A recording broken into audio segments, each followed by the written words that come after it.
Hi, this is Camper Jim with the Adventure Camper Company. In this video, we'll take a tour of the inside of the Apex Nano bunkhouse and show you how to use many of its components. All right, we're going to talk a little bit about how the pass door and screen work.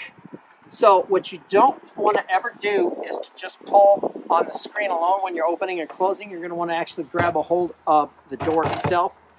If you want the screen to be open or deployed and to leave the door open, this latch right here is going to hold. And if you come over here real quick and see, there's just a real small piece of plastic with a very narrow barb. That's all that's holding that. So if you start yanking on the door from the screen, that's going to wear that out or break that piece of plastic. That's why we want to be careful.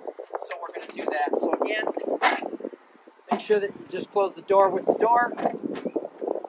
And then right here, when you're inside, you can close that, and then we won't have any bugs getting in. We've got a screen.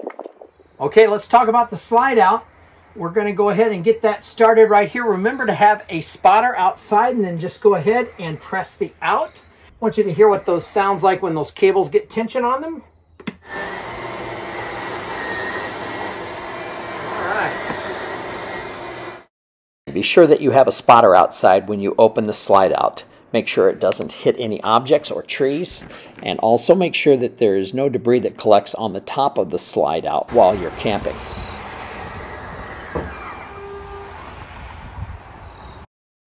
Okay, so I want to show you, this is where the gasket and the seal is. The slide out is almost all the way deployed, so this is going to get a little bit of a flex as soon as it's fully extracted or pushed out. So I'm going to have you see what that looks like right now. And right up. And that's it right there. So you should then be able to check. You've got a tight seal, and so you're good to go. Your slide out is fully deployed, and you've got a lot more space. These are our lights. So if we go ahead and turn that on, we've got a light strip outside. Turn that back off. And let's talk about the awning. We ask that you do not deploy the awning. Awnings are one of the most expensive parts to repair and most prone to damage on a trip. So we ask that you don't. Down here is our stereo, and we've got zone A and B. Power is right here. I'll just hit AM and FM. Here's power for your coffee pot in the morning. Okay, so when we're in transit, we want to make sure that the blinds are up. But now that we're here, we can lower those. There's a little claw here. We're going to just drop those down just like anything else, nice and easy to use. You want to make sure that this is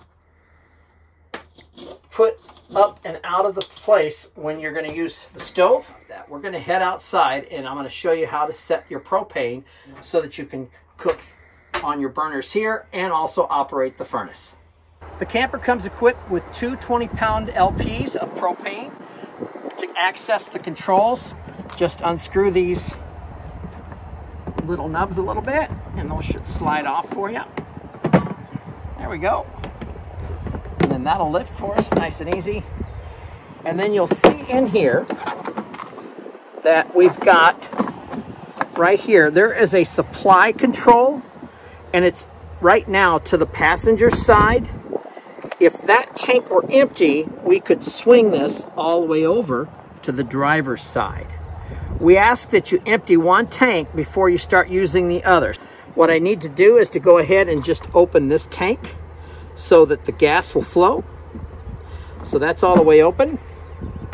Then we'll make sure that we get this put away. And then once that's done, once we've had that put away, we'll head inside and we'll get the fire going on the stove. Okay, so this is old school. We're going to use a stick lighter. And all you need to do is to go ahead and get yourself a flame right next to it. And then turn the fire on. And there's our burners, just like that. So now we're ready to cook. All your cooking ware and everything is up here in the cabinets right above. When we're done, we'll go ahead and make sure that we turn those off. We're going to give this a few minutes to cool before we lower this down so that we don't break this glass. Even though it's tempered, we want to let that cool off first.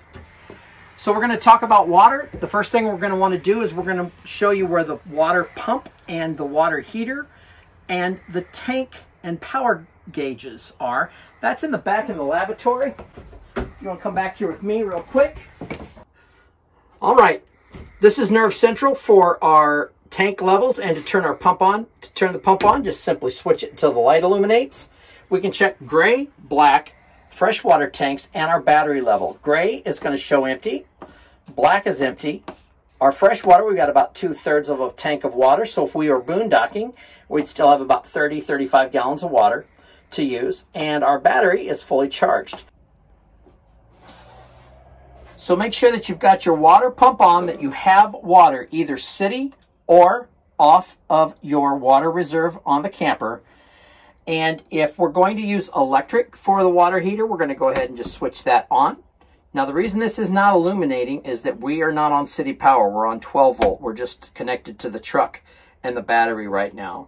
So we could actually go ahead and turn the gas on, and this will automatically ignite the heater, and the hot water heater will start warming up for you. It takes it about 10-15 minutes, and you'll have hot water ready to go. All right, the tank heater is for late or early season camping only. So if you're camping with us in early May or you're camping in late September, early October, we're going to actually turn the tank heaters on.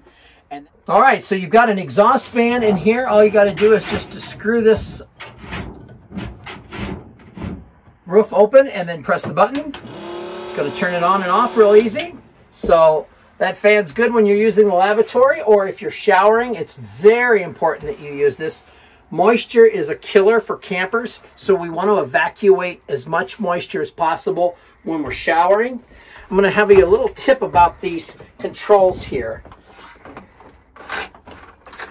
So I want you to remember that when you use these, it's counterclockwise on and clockwise off for both. Okay, standard lift for your shower.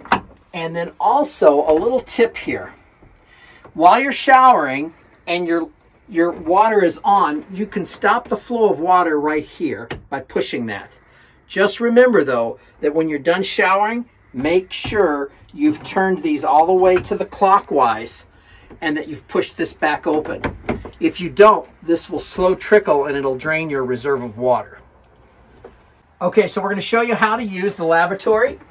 When you're ready to use the lavatory, you just slightly depress the pedal in the front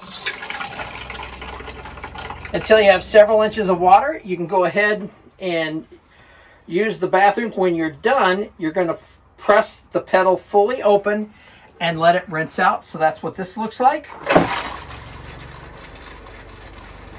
And then we stop. There should be a little bit of water. Again, we're going to press that button just a little bit.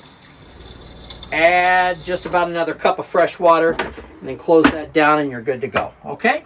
For your sink, there's a small stopper down here if you want to hold that water. Otherwise, hot and cold, just like you'd have at home. Nice and easy. Okay. And there'll be a supply of bathroom tissue and everything for you here inside. This is a GFI control, so if you have a hair dryer or curling iron or anything and you want to get gussied up, you'll be able to do it right there. One thing to remember is if there's weather of any kind, you're going to want to make sure that you close this when it's not in use. It doesn't take much of an effort. Seal that up. Also, if you are using the air conditioner, you'll want to keep that closed.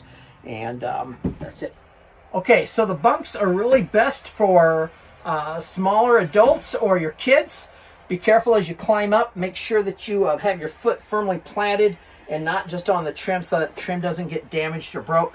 And then also make sure moms and dads that you have the kids keep their feet off the ceiling. That's one of the things we look for damage when you return. So make sure that they know not to keep their feet on the ceiling or on the underside here.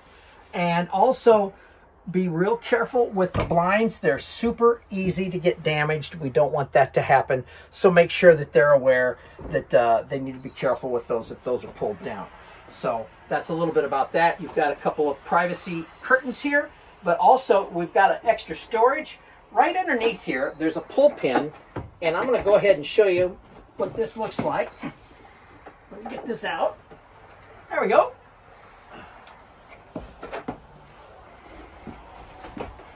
So this can then get put right there, and that'll hold this up. So here you've got lots of storage if you need it for anything. So that'll be a storage area for you when you're in travel.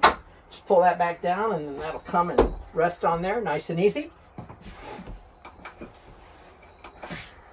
then also, just so you know, there's a 120 outlet on the top here for electric, and we've got one down here on the bottom as well, so that way you'll be able to charge your phones and everything's right there. So that's what we've got there. Okay, so some really basic safety features you have. You've got a fire extinguisher just on the side of the door, and we've got our fire alarm right here. This is tested every time we deploy it, so that's good to go. And then also down here, this won't go off, but this is a propane or gas sensor. So if there's any leak of any kind of gas, this will go off and we'll know about it, okay? Also, just the other thing is right here is your breaker and your fuse box. So if you ever have something that goes off, you'll be able to reset those breakers right there. Okay. Furnace control is real simple. We're just going to slide this over until we have it about where we want. And it's going to kick the furnace on. The furnace is right over here. And so it's all analog, so just slide it until you feel comfortable and then back it off just a little bit. And that's all. So this is not for the air conditioning. This is strictly for the furnace when you're wanting to warm, take the chill off in the camper. Okay, so just for our demonstration, we're not on city power, so this is not going to actually run. If you rent a generator or we're on electric, this is all we have to do. This is our control to turn the air conditioner on to low, medium, and high fan for cold. This is our temperature control. We're just going to set that until it feels good and then back it off just a little bit. And if we wanted fan only, that's over here, low, medium, and high, and that's it there. If you want to, there are 4 vents that you can open and close if somebody's getting too cold in one end of the camper or the other, and so those are there for you as well, and that's all there is to it. Okay, so underneath each bench seat is storage, so you'll just move your cushions up out of the way, just like I have over on this side. Pull this loophole, and this piece of plywood will come up, and you've got your storage there, and you can also, of course, access it right here. If we want to convert this to from a dinette to a bed, we're just going to lift the table out. Pipes will come out one way or the other. We're going to want to lift up the cushion up out of the way on both sides, lay the table in the center, and then we're going to be ready to lay these back down flat, and just like that, we've got a place for somebody to sleep. So we'll talk about where the queen bed is. You've got storage, obviously, up on top. There is a small valet for you to hang a few things here. Just a word of caution, there's a little place where you can step here, but don't. That is a place where that is weak and it could cause damage. I want you to know that just down here you've got power for your charging. So I'm going to show you how we deploy the couch so that you can convert it to a bed. Just simply lift up on the front, pull out, and let it lay down. Pull the bed mattress out, then push it back in, and just like that, you've got your bed. Got your blinds and everything right up on the front. And then all we do to reverse that is same thing backwards. Pull the bed out a little bit, slide that forward. Then we're going to lift up, all the way up, and then push in, and this will lock in just like that. And now we've got our couch again, just like that. Okay, the microwave will run when you're on city power or you have a generator running. And so that's just right here. You've got your fridge and your freezer right here. Right here is your on. So I go ahead and press that and it's ready to go. Press the button on the left to turn the refrigerator freezer on and listen for the beep. The auto light will also illuminate. That's all you should need if you're using electricity. If, however, you want to use gas, push the button on the right and it will extend outward slightly and you will be operating on propane. You'll see it's on auto, so it's going to know to either run on gas or on electric. Oh, if we need a little bit of breeze, if it's a still night and we're not using air condition, we can use this vent fan. Also, when we're cooking, we want this open. There's a wing nut here. We're going to open that vent hood, and then we've got 3 speeds right here, low, medium, and high.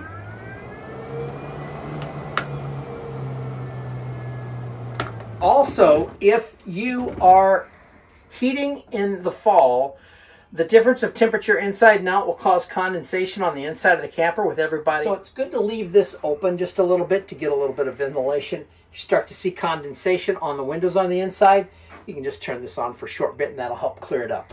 All right, when it's time to go, we're going to simply put the slide room in and making sure everything's clear on the floor. We've went outside, we've checked that there are no branches or debris on the top of the slide out, that there's nothing that has gotten stuck or left on the sides that could get pulled in and tear the seals. Once we've done that, we're going to go ahead and just bring it in. It takes about 15 seconds, like watching paint dry, right? And we're about there. That's it. And when you start to hear it lock up, it's locked up. We can go outside and double check when we're done to make sure that it's fully retracted. And then we'll start the rest of our steps on breaking camp.